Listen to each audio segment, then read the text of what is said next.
നമസ്കാരം. കേരള മോട്ടോർ വാഹന വകുപ്പിൻ്റെ സേവനങ്ങളെക്കുറിച്ചും റോഡ് സുരക്ഷയെക്കുറിച്ചും ഗതാഗത നിയമങ്ങളെക്കുറിച്ചുമുള്ള നിങ്ങളുടെ സംശയങ്ങൾക്ക് മറുപടി നൽകുന്ന കേരള മോട്ടോർ വാഹന വകുപ്പിൻ്റെ ബുക്കും പേപ്പറും എന്ന പരിപാടിയിലേക്ക് സ്വാഗതം. ഇന്ന് ഈ പരിപാടിയിൽ നിങ്ങളുടെ സംശയങ്ങൾക്ക് മറുപടി നൽകാൻ എത്തിയത് തിരുവനന്തപുരം റീജിയണൽ ട്രാൻസ്പോർട്ട് ഓഫീസ് എൻഫോഴ്സ്മെൻറ്റിലെ മോട്ടോർ വെഹിക്കിൾസ് ഇൻസ്പെക്ടറായ ശ്രീ സൈജു AK സാറാണ്. സാറിനെ ഈ പരിപാടിയിലേക്ക് സ്വാഗതം ചെയ്യും. നമസ്കാരം സാർ. സാർ, ആദ്യത്തെ ചോദ്യവുമായിട്ട് ഒരാൾ എത്തിയിട്ടുണ്ട്. അപ്പം നേരിട്ട് നമുക്ക് ചോദ്യങ്ങളിലേക്ക് തന്നെ കടക്കാം. ആ ചോദ്യം ശ്രദ്ധിക്കാം. ഓക്കെ. നമസ്കാരം സാർ, എൻ്റെ പേര് ബിജു. നമ്മുടെ വാഹനങ്ങൾക്ക് എത്ര ഫൈൻ വന്നിട്ടുണ്ടെന്ന് പൊതുജനങ്ങൾക്ക് അറിയാൻ സാധിക്കുമോ? സാർ, ഇത്തരത്തിലുള്ള സംശയങ്ങൾ ഒരുപാട് പേർക്കുണ്ട്. നമ്മുടെ AI ക്യാമറയുടെയൊക്കെ വരവോടുകൂടി ചെലാനുകളുടെ അഥവാ ഫൈൻ അടയ്ക്കുന്നതിനുള്ള ചെലാനുകൾ തയ്യാറാക്കപ്പെടുന്നുണ്ട്. ഒരുപാട് പോലീസും മോട്ടോർ വാഹന വകുപ്പും തയ്യാറാക്കുന്നുണ്ട്.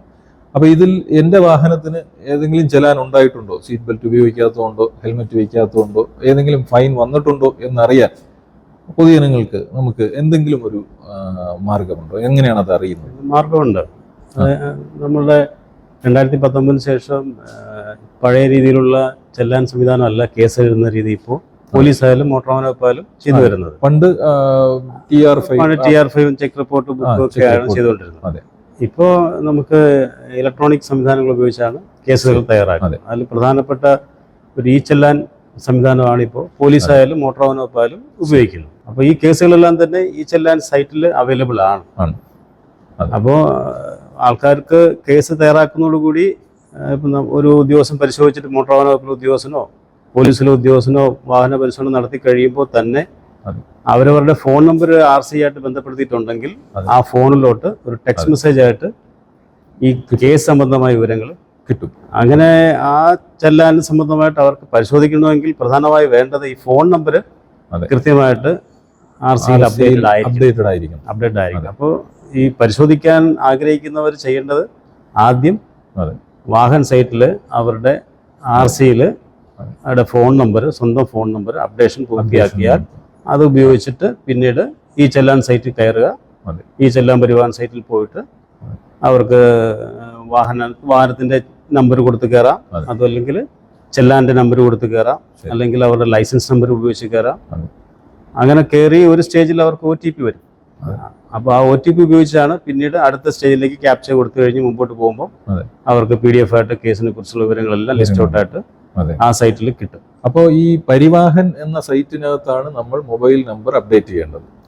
പരിവാഹൻ അത് അപ്ഡേറ്റ് ചെയ്തതിന് ശേഷം അല്ലെങ്കിൽ നേരത്തെ അപ്ഡേറ്റ് ചെയ്തിട്ടുള്ള ഒരാളിന് ഇത് ചെല്ലാൻ എന്ന സൈറ്റിൽ കയറി പിന്നെ അവരുടെ വാഹനത്തിന്റെ നമ്പർ ഉപയോഗിച്ചും ചെല്ലാന് നമ്പർ ഉപയോഗിച്ചും ലൈസൻസ് നമ്പർ ഉപയോഗിച്ചും ലൈസൻസ് നമ്പർ ട്രേസ് ചെയ്യാൻ പറ്റും. അത് ട്രേസ് ചെയ്തെടുക്കാം. അപ്പോൾ എൻ്റെ വാഹനത്തിന് അപ്പോൾ എനിക്ക് തോന്നുന്നു ഇദ്ദേഹത്തിന് അഥവാ ഒന്നുകിൽ മൊബൈൽ നമ്പർ അപ്ഡേറ്റ് ചെയ്തിട്ടുണ്ടാവില്ലായിരിക്കും. ഇനി അഥവാ ഉണ്ടായാൽ തന്നെ ഇദ്ദേഹം SMS ആയി വന്ന മെസ്സേജസ് കണ്ടിട്ടുണ്ടാവില്ല.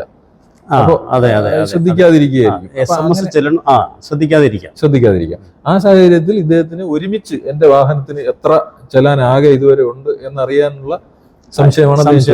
അതിന് അദ്ദേഹം ചെല്ലാൻ സൈറ്റിൽ അദ്ദേഹത്തിന് മുഴുവൻ ചെല്ലാനുകളെ കുറിച്ച് പോലീസിന്റെ ആണെങ്കിലും മോട്ടോർ വാഹന വകുപ്പിന്റെ ആണെങ്കിലും ഒരുമിച്ചാണ് അതിനകത്ത് കാണാൻ കഴിയും. ഈ ചെല്ലാൻ അതിനകത്ത് പ്രിന്റ് ഫോമിലേക്ക് നോക്കിയാൽ അവർക്ക് പോലീസ് എഴുതിയതാണോ, PDF ഫോമിൽ അത് കാണാൻ പറ്റും. പോലീസ് എഴുതിയതാണോ മോട്ടോർ വാഹന വകുപ്പ് എഴുതിയതാണോ എന്ന് കാണാൻ പറ്റും. അതത് ഓഫീസുകളെ സമീപിച്ച് അത് സ്റ്റാറ്റസിൽ അവർക്ക് ക്ലിക്ക് ചെയ്ത് നോക്കിയാൽ ചിലത് വെർച്വൽ കോർട്ടിലേക്ക് ട്രാൻസ്ഫർ ആയതിനെ കുറിച്ചും ഒക്കെയുള്ള ഇൻഫർമേഷൻ അവിടെ അതിനകത്തുണ്ടാവും, അവൈലബിൾ ആണ്. ശരി.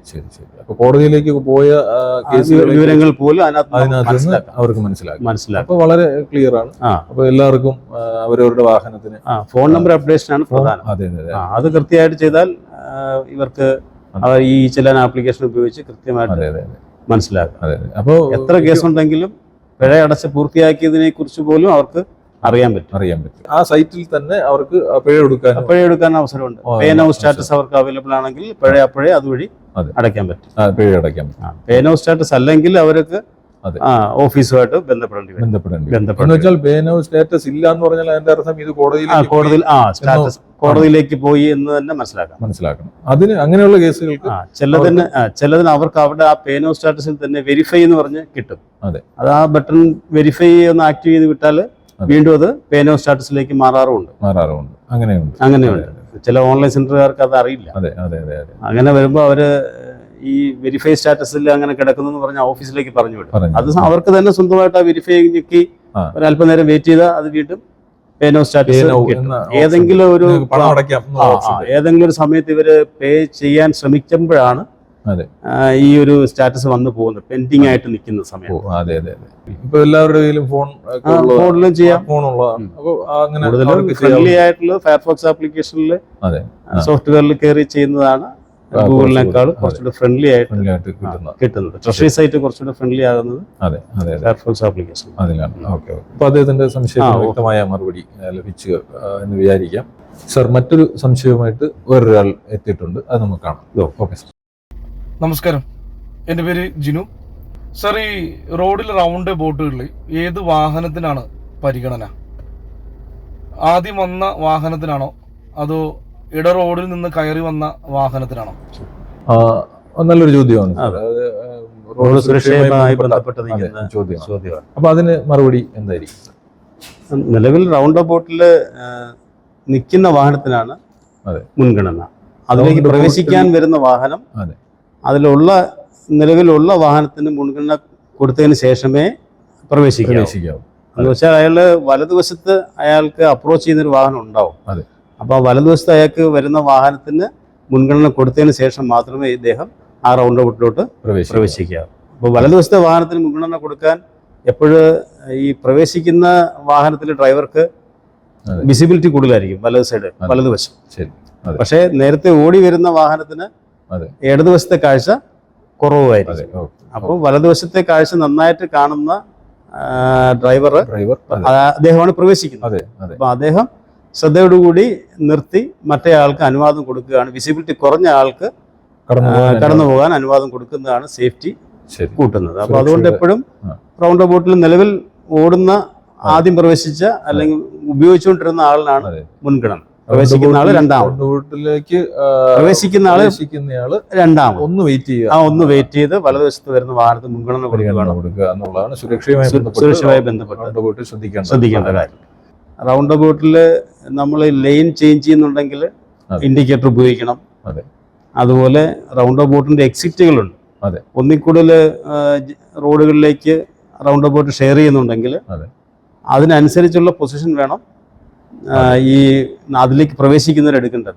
അയാൾ മൂന്നാമത്തെ എക്സിറ്റിലാണ് ഇറങ്ങുന്നതെങ്കിൽ അദ്ദേഹമാണ് കൂടുതൽ സമയം അവിടെ ചെലവഴിക്കേണ്ടി വരുന്നത്. അപ്പോൾ അദ്ദേഹം റൗണ്ട് ബോട്ടിൽ ഏറ്റവും ചെറിയ വൃത്തം എടുക്കുന്ന രീതിയിൽ നടുക്കോട്ട് പാസ് ചെയ്ത് നിൽക്കണം ആദ്യം. പിന്നീട് അടുത്ത എക്സിറ്റ് കുറഞ്ഞ ദൂരം സഞ്ചരിക്കുന്ന ആള് കുറച്ചുകൂടി വലിയ വൃത്തത്തിലേക്ക് നിൽക്കും. അപ്പോൾ ഏറ്റവും വലിയ വൃത്തം എടുക്കുന്ന ആള് പെട്ടെന്ന് ഇറങ്ങി പോകുന്ന ആളായിരിക്കും. ആദ്യം ഇറങ്ങുന്ന ആള് കുറച്ച് പുറത്തായിരിക്കും റൗണ്ട് ബോട്ടിൽ ഉണ്ടാവും. കൂടുതൽ സമയം ചെലവഴിക്കുന്ന ആള് റൗണ്ട് ബോട്ടിന്റെ സെന്ററിലേക്ക് നീങ്ങിയായിരിക്കും വണ്ടിയുടെ പൊസിഷൻ മെയിൻറ്റെയിൻ ചെയ്യണം. അപ്പൊ ഈ പൊസിഷൻ മെയിൻറ്റെയിൻ ചെയ്യുന്ന സമയത്തെല്ലാം തന്നെ അദ്ദേഹം ഇൻഡിക്കേറ്ററുകൾ ഉപയോഗിച്ചിരിക്കണം. ഇൻഡിക്കേറ്റർ കൊടുക്കാതെ പുറത്തേക്ക് ഇറങ്ങാനും പാടില്ല, ലൈൻ ചേഞ്ച് ചെയ്യാനും പാടില്ല. പ്രവേശിക്കുമ്പോൾ നിർബന്ധമായും വലതുവശത്ത് വരുന്ന വണ്ടിക്ക് മുൻഗണന കൊടുക്കുകയും വേണം. അതെ സാർ, വളരെ വ്യക്തമാണ്. അദ്ദേഹം അക്കാര്യം ശ്രദ്ധിച്ചുകൊണ്ട് ഇനി വാഹനം ഓടിക്കുമെന്ന് പ്രതീക്ഷിക്കാം. ഓക്കെ, അപ്പോൾ നമുക്ക് മറ്റൊരു ചോദ്യമായിട്ട് ഇനി ഒരാൾ സാർ, അത് കാണാം. നമസ്കാരം സാർ, എൻ്റെ പേര് ഷാജാൻ എന്നാണ്. എനിക്ക് 40% വൈകല്യം ഉള്ള ഒരു വ്യക്തിയാണ് ഞാൻ. ഞാനൊരു സർക്കാർ ഉദ്യോഗസ്ഥനാണ്. എനിക്ക് നിലവിൽ ഒരു കാറുണ്ട്. അതിന് ഞാൻ മുഴുവൻ ടാക്സും അടച്ചാണ് ഞാനത് എടുത്തത്. രണ്ടാമതൊരു കാറ് കൂടി എടുക്കണമെന്നുണ്ട്. അപ്പോൾ അതിന്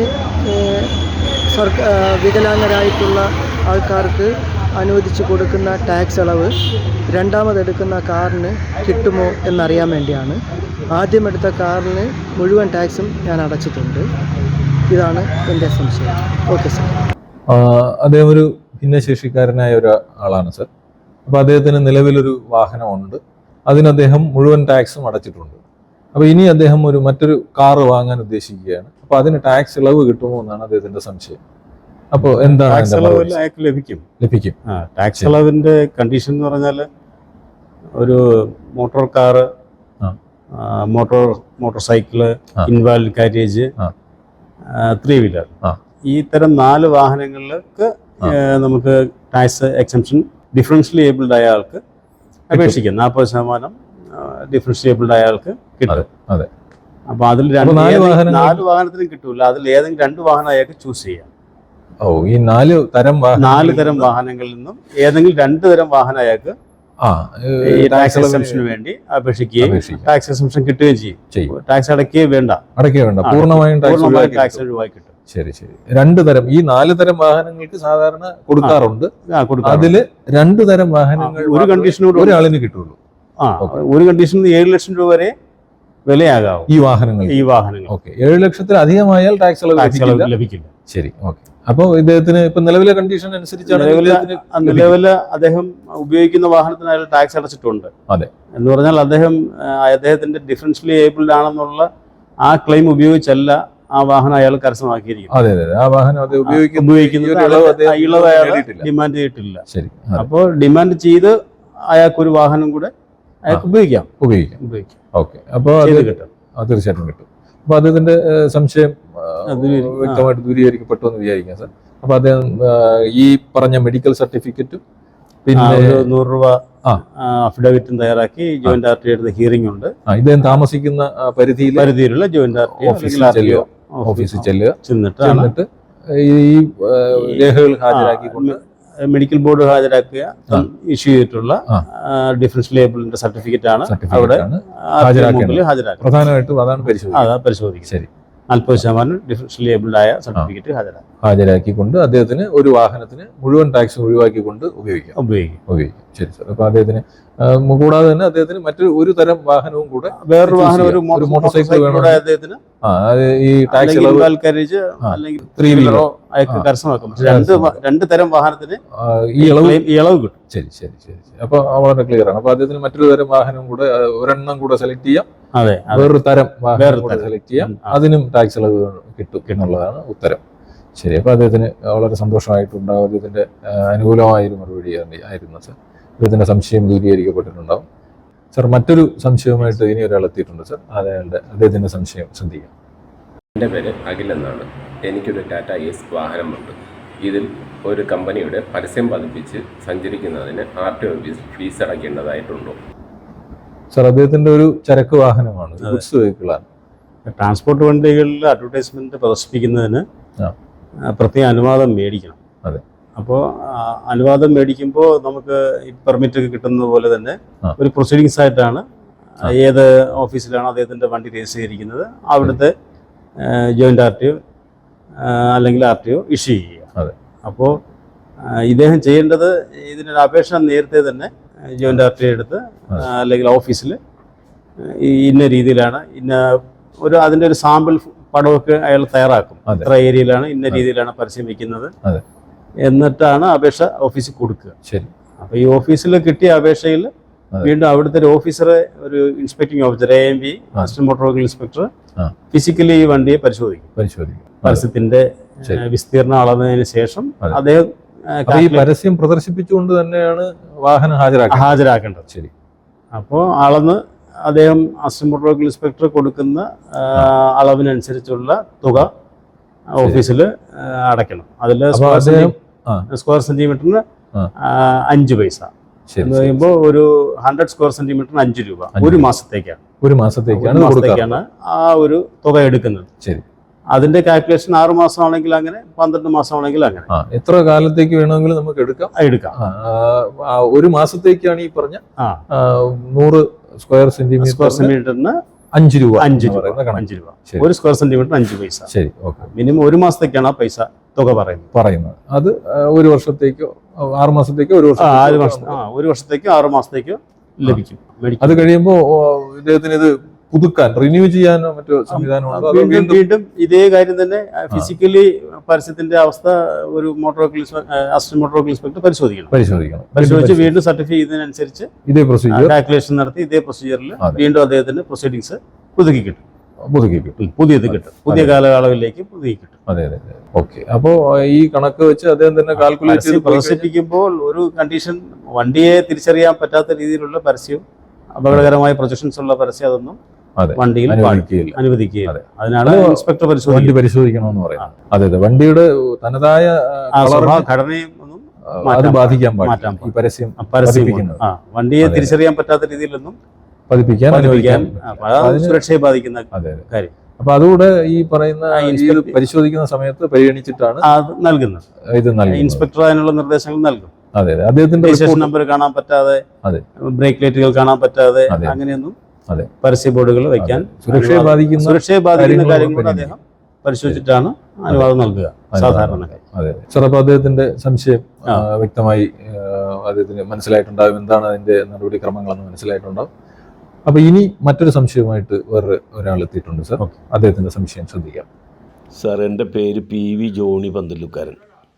സ്ഥലം തൃശ്ശൂർ ജില്ലയിലെ മേലൂർ ഗ്രാമപഞ്ചായത്തിൽപ്പെടുന്ന പാലപ്പള്ളി എന്ന സ്ഥലത്ത് താമസിക്കുന്നു. എൻ്റെ ഉടമസ്ഥയിലുള്ള KL 64G 5671 എന്ന ടാറ്റ ആരിസ് ഓട്ടോ ടാക്സി യാത്രക്കാരെയും കൂട്ടി പോകവേ യാത്രക്കാരനും ഉടമസ്ഥനും ഡ്രൈവറുമായ PV ജോണി എന്ന ഞാനും സീറ്റ് ബെൽറ്റ് ധരിച്ചില്ല എന്ന കാരണത്താൽ 27/8/2023 27/8/2023 അതേ ദിവസം തന്നെയും 26/7/2023 ചലാനുകൾ ലഭിക്കുകയുണ്ടായി. ചലാനിൽ ചൂണ്ടിക്കാണിച്ചിട്ടുള്ള എല്ലാ പിഴത്തുകയും 28/10/2023 ചാലക്കുടി RTO ഓഫീസിനോട് ചേർന്നുള്ള അക്ഷയ ഓഫീസിൽ ഞാൻ അടച്ച രസീത് വാങ്ങിയിട്ടുള്ളതാകുന്നു. എന്നാൽ 4/3/2024 കാക്കനാട് എമ്മാങ്കുളത്ത് നിന്ന് വീണ്ടും എനിക്ക് അതേ ചലാനുകൾ തന്നെ പിഴത്തുക അടയ്ക്കുവാൻ ആവശ്യപ്പെട്ടുകൊണ്ട് നോട്ടീസ് വന്നിരിക്കുകയാണ്. ഇതിന് ദയവായി മറുപടി തരണം. സാർ, അദ്ദേഹത്തിന്റെ സംശയം എന്ന് പറഞ്ഞാൽ ഒരിക്കൽ അദ്ദേഹം ഫൈൻ ഒടുക്കി കഴിഞ്ഞു. അതെ അതെ. ഒന്ന് പഴയ ആളിനെ വീണ്ടും കത്തയച്ച് വിഷമിപ്പിക്കുന്നു എന്നുള്ളതാണ്. അത് സാധാരണ ഇപ്പോൾ ഓഫീസിൽ നേരിടുന്ന ഒരു പ്രശ്നമാണ് പബ്ലിക്. പിന്നെ ലെറ്ററിൽ നമ്മൾ ഓഫീസ് അഡ്രസ്സിന്റെ കൂടെ ഒരു മെയിൽ ഐഡിയും ഫോൺ നമ്പറും നൽകുന്നുണ്ട്. അപ്പൊ അവർക്ക് അങ്ങനെ സംശയം ഉണ്ടെങ്കിൽ വിളിച്ച് ചോദിക്കാം. നമ്മൾ ആ ലെറ്ററിൽ ഇങ്ങനെ നിങ്ങൾ ഇത്ര ദിവസത്തിനുള്ളിൽ ഹാജരാകണമെന്നൊക്കെ പറയുന്നത്. അപ്പൊ അത് കണ്ടിട്ടാണ് അവർ ഭയന്ന് പഴയ അടച്ചോ, ഇനി ഞാൻ അടച്ച എനിക്ക് വീണ്ടും നോട്ടീസ് വന്ന് കുഴപ്പത്തിലാവൂ എന്നുള്ള ഒരു. അപ്പൊ അടച്ചതിന് ശേഷം വീണ്ടും അദ്ദേഹത്തിന് ഒരു നോട്ടീസ് എന്താണ് സാഹചര്യം എന്ന് പറഞ്ഞാൽ, ഒരു കേസ് തയ്യാറാവുമ്പോൾ ഈ ചെല്ലാൻ ഇലക്ട്രോണിക്കലി തയ്യാറാവുന്നതാണ്. അപ്പൊ ഇതിന്റെ കേസ് AI ക്യാമറയാണ് തയ്യാറാക്കിയിരിക്കുന്നത്. റിപ്പീറ്റ് കേസിന് ഒരേ പോലെ വന്നിരിക്കുന്നത്, സീറ്റ് ബെൽറ്റ് ഫോട്ടോ എടുത്ത് വന്നിരിക്കുന്നത്. കേസ് എഴുതുമ്പോൾ കേസ് അപ്രൂവ് ആയി കമ്പ്യൂട്ടറിൽ വരുമ്പോൾ തന്നെ ഇദ്ദേഹത്തിന് text message, phone number updated ആണെങ്കിൽ എല്ലാവർക്കും ഇദ്ദേഹത്തിന്റെ ഫോൺ നമ്പർ അപ്ഡേറ്റ് ആയിരുന്നിരിക്കും. അതായത് ഇദ്ദേഹത്തിന് ചെല്ലാൻസ് മെസ്സേജ് ആയിട്ട് ചെന്നിട്ടുണ്ട്, SMS ആയിട്ട് ചെന്നിട്ടുണ്ട്. ഇനി ഇങ്ങനെ അറിയിക്കുന്നതിനോടൊപ്പം തന്നെ ഡിപ്പാർട്ട്മെന്റിന് ഇദ്ദേഹത്തിന് ഫോൺ നമ്പർ അപ്ഡേറ്റഡ് ആണോ അല്ലയോ എന്ന് വെരിഫൈ ചെയ്തിട്ടല്ല നമ്മൾ ചെല്ലാൻ ക്രിയേറ്റ് ചെയ്യുന്നത് കമ്പ്യൂട്ടറിൽ. അപ്പോൾ അങ്ങനെ ചിലർക്ക് ഫോൺ നമ്പർ അപ്ഡേറ്റഡ് ആകാത്ത ആളിനെ അറിയിക്കാൻ വേണ്ടി ഒരു കത്തിലൂടെ നമ്മൾ ഇദ്ദേഹത്തെ അങ്ങനെയുള്ളവരെ അറിയിക്കണം. അതായത് ചെല്ലാൻ തയ്യാറാക്കുന്ന സമയത്ത് SMS ആയിട്ട് ഒരു അറിയിപ്പ് കിട്ടുകയും മൊബൈൽ നമ്പർ അപ്ഡേറ്റ് ചെയ്തിട്ടുള്ള ആൾക്കാർക്ക് കിട്ടും. അതോടൊപ്പം ഒരു നോട്ടീസ് മെസ്സേജ് ശ്രദ്ധിക്കാത്തവരുണ്ടാകാം. അതെ അതെ, തീർച്ചയായും. അപ്പൊ ചെല്ലാനുണ്ടോ ഇല്ലയോ എന്നുള്ളതിന് മെസ്സേജ് ശ്രദ്ധിക്കാത്ത ആൾ അറിയാൻ പറ്റില്ല. അതെ അതെ. അതുപോലെ ഫോൺ നമ്പർ അപ്ഡേറ്റ് അല്ലെങ്കിലും അറിയാൻ പറ്റില്ല. അപ്പൊ അങ്ങനെ വരുമ്പോൾ ആൾക്ക് കത്തിലൂടെ അത് അറിയിക്കാൻ മാർഗമുള്ളൂ. അപ്പൊ കത്തിലൂടെ നിർബന്ധമായിട്ടും അറിയിക്കും. അപ്പോൾ അതിനെടുക്കുന്ന ഒരു സ്വാഭാവികമായ താമസമാണ് ഈ പ്രശ്നത്തിന് കാരണമാക്കിയത്.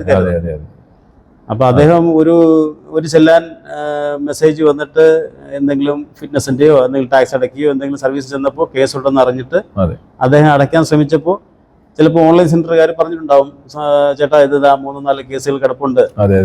അപ്പം വീണ്ടും മൊബൈലിൽ നോക്കിയിട്ടുണ്ടാവാം. അങ്ങനെ ആ കേസുകളെല്ലാം അദ്ദേഹം അവിടെ അടച്ചിട്ടുണ്ടാവാം, ഒരുമിച്ച് അടച്ചിട്ടുണ്ടാവാം. പക്ഷെ ഈ ചെല്ലാനുകൾക്കെല്ലാം പേരിലുള്ള നോട്ടീസുകൾക്ക് സ്വാഭാവികമായ ഒരു കാലതാമസം, പോസ്റ്റൽ ഡിലേ വന്നതാണ്. അപ്പൊ അദ്ദേഹം നോക്കേണ്ടത് ചെല്ലാനുകൾക്ക് അയാൾ അടച്ച റെസിപ്റ്റിൽ ചെല്ലാൻ നമ്പറുണ്ട്, ഇപ്പൊ കിട്ടിയ നോട്ടീസുകളിലും ചെല്ലാൻ നമ്പറുണ്ട്. അപ്പൊ അത് രണ്ടും സെയിം ആണെങ്കിൽ, ഒരേ നമ്പറുകളാണെങ്കിൽ അദ്ദേഹം അതിനെക്കുറിച്ച് ബോധറിയേണ്ട ആവശ്യമില്ല. അതായത് ഡിസ്പോസ്ഡ് കേസസ് ആണ്. ഇനി അതേ ചെല്ലാനുകൾ അദ്ദേഹത്തിന് ഈ ചെല്ലാൻ സൈറ്റിൽ കാണാം. ഡിസ്പോസ്ഡ് സ്റ്റാറ്റസ് ആണോ പെൻഡിങ് സ്റ്റാറ്റസ് ആണോ, പിഴ അടച്ച് പൂർത്തിയായതിന് അതും കാണാൻ കഴിയും. അപ്പൊ അദ്ദേഹത്തിന്റെ ഈ നോട്ടീസിനെ കുറിച്ച് ആലോചിച്ച് വിഷമിക്കേണ്ട കാര്യമില്ല. ഇല്ല. ഒത്തു നോക്കിയാൽ മതി. തന്റെ ഇരിക്കുന്ന റെസിപ്റ്റുകളിൽ അതെ. ഉള്ള ചെല്ലാൻ നമ്പരും അതെ. ഈ വന്ന നോട്ടീസിലെ ചെല്ലാൻ നമ്പരും ഫിസിക്കലി അദ്ദേഹത്തിന് നോക്കി മനസ്സിലാക്കാം. ഈ വന്ന നോട്ടീസിലുള്ള ചെല്ലാൻ നമ്പരും തന്നെ ഞാൻ എന്താ ഇതില് റെസിപ്റ്റ് ഉണ്ട് എൻ്റെ കയ്യിൽ, അപ്പൊ ഇത് ഞാൻ പിഴയടച്ച് പൂർത്തിയാക്കിയ കേസാണെന്ന് അദ്ദേഹത്തിന് അപ്പോഴേ മനസ്സിലാക്കാൻ കഴിയും. ഇനി ഈ നോട്ടീസ് തന്നെ അദ്ദേഹത്തിന് റെസിപ്റ്റ് നഷ്ടപ്പെട്ടെന്ന് വെച്ചോളൂ, ഈ ചെല്ലാൻ വെബ്സൈറ്റിൽ കയറി കൃത്യമായി നോക്കാം. അപ്പൊ അതില് ചെല്ലാൻ ഒരിക്കലും പെൻഡിങ് ആയിരിക്കില്ല. ഇയാൾ അടച്ചിട്ടുണ്ടെങ്കിൽ തീർച്ചയായും ഡിസ്പോസ് സ്റ്റാറ്റസിലായിരിക്കും അവിടെ ഉണ്ടാകും. അങ്ങനെയാണെങ്കിൽ കാര്യമില്ല. ഇനി എന്തെങ്കിലും സംശയം ഉണ്ടെങ്കിൽ ഈ നോട്ടീസിലെ ഫോൺ നമ്പറിൽ ഈ അയക്കുന്ന എല്ലാ ലെറ്ററുകളിലും ഫോൺ നമ്പറുണ്ട്, മെയിൽ ഐ ഡി ഉണ്ട്, അഡ്രസ് ഉണ്ട്. അപ്പൊ അതിലോട്ട് അദ്ദേഹം ഫിസിക്കലി വരാതെ തന്നെ അദ്ദേഹത്തിന് ഈ ഫോൺ നമ്പർ ഉപയോഗിച്ച് കോൺടാക്ട് ചെയ്ത് സാർ ഇങ്ങനെ ഒരു വന്നിരിക്കുന്നു, എനിക്ക് ചില ഡിസ്പോസ്ഡ് ആയോ, ഞാൻ അടച്ചതാണ്. അപ്പൊ നമ്മള് ഫോണിലൂടെ തന്നെ നമ്മുടെ അപ്പോൾ ഇരിക്കുന്ന ഓഫീസർ കമ്പ്യൂട്ടറിൽ പരിശോധിച്ച് അദ്ദേഹത്തിന് അടച്ചതാണെങ്കിൽ കൃത്യമായ വിവരങ്ങൾ നൽകാൻ കഴിയും. ഫോൺ നമ്പർ ഉള്ളതുകൊണ്ട് അദ്ദേഹത്തിന് ബന്ധപ്പെടുകയും ചെയ്യാം. അദ്ദേഹത്തിന് നോക്കാനുള്ള ബുദ്ധിമുട്ട് ഉണ്ടെങ്കിൽ ആ തരത്തിൽ ബന്ധപ്പെടാം. അതെ, പക്ഷേ ഈ ഫൈനൊക്കെ അടച്ചതും അടയ്ക്കുന്നതും ഒക്കെ നടക്കുന്നതോടൊപ്പം തന്നെ സീറ്റ് ബെൽറ്റ് ഉപയോഗിക്കുന്നതിനൂടെ അദ്ദേഹം മനോരമ ഓൺലൈൻ ന്യൂസിൽ വന്നൊരു വാർത്ത, ഒരു 300ഓളം ജീവൻ ശരിക്കും പറഞ്ഞാൽ ഈ എ ക്യാമറ സ്റ്റാർട്ട് ചെയ്തതിനു ശേഷം, ക്യാമറ എൻഫോഴ്സ്മെന്റ് ആരംഭിച്ചതിന് ശേഷം രക്ഷിക്കാൻ കഴിഞ്ഞു എന്നുള്ളത് വർഷവുമായിട്ട് കമ്പയർ ചെയ്യും. അതും ഒരു 6 മാസമേ ഉള്ളൂ. ജൂൺ മാസമാണ് ഇത് ശരിക്കും പറഞ്ഞാൽ ഇത് ആരംഭിക്കുന്നത്. 2023 ജൂൺ മാസമാണ് ആരംഭിക്കുന്നത്. അപ്പോൾ 22 ആയിട്ട് കമ്പയർ ചെയ്യുമ്പോൾ ഒരു 6 മാസം, ഒരു വർഷം മുഴുവനില്ല, 6 മാസം കൊണ്ട് തന്നെ ഈ 300 ജീവൻ നമുക്ക് രക്ഷിക്കാൻ കഴിഞ്ഞു എന്നുള്ളതാണ്. ആൾക്കാര് ബേസിക് ആയിട്ടുള്ള ഈ ഹെൽമെറ്റ് ധരിക്കുകയും സീറ്റ് ബെൽറ്റ് ധരിക്കുകയും ചെയ്തതോടുകൂടി തന്നെ ഈ ഡിഫറൻസ് വന്നു തുടങ്ങി. പൊതുജന അതിനെ അത്ര ഒരു ഗൗരവമായിട്ട്